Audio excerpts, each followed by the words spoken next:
കോൺഗ്രസ് നേതാവ് രാഹുലിന്റെ British പൗരത്വത്തിൽ report തേടി കോടതി 4 ആഴ്ചയ്ക്കകം റിപ്പോർട്ട് നൽകാൻ കേന്ദ്രത്തോട് അലഹബാദ് ഹൈക്കോടതി നിർദ്ദേശം നൽകി.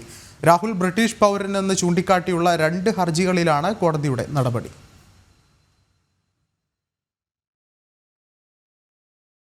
കർണാടകയിൽ നിന്നുള്ള പൊതുപ്രവർത്തകനായ ശിശിർ, ബി.ജെ.പി. നേതാവ് സുബ്രഹ്മണ്യ സ്വാമി എന്നിവരാണ് രാഹുലിന് ബ്രിട്ടീഷ് പൗരത്വമുണ്ടെന്ന് ചൂണ്ടിക്കാട്ടി ഹർജി നൽകിയിട്ടുള്ളത്. രാഹുലിന്റെ ബ്രിട്ടീഷ് പൗരത്വം വ്യക്തമാക്കുന്ന രേഖകൾ താൻ കണ്ടിട്ടുണ്ടെന്നും എന്നാൽ രാഹുൽ ഗാന്ധിയുടെ ഒപ്പുണ്ടെങ്കിൽ മാത്രമേ നിർണായക രേഖകൾ ബ്രിട്ടീഷ് സർക്കാർ പുറത്തുവിടൂവെന്നും ശിശിർ ഹർജിയിൽ പറയുന്നു.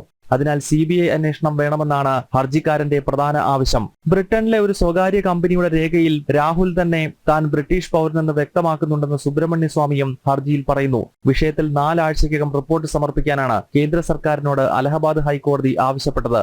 8 ആഴ്ചത്തെ സമയം വേണമെന്ന് കേന്ദ്രം പറഞ്ഞെങ്കിലും കോടതി ഇത് തള്ളി. ഏപ്രിൽ 21 കേസ് പരിഗണിക്കുമ്പോൾ സർക്കാർ നൽകുന്ന റിപ്പോർട്ടും കോടതിയുടെ പരിഗണനയിൽ വരും.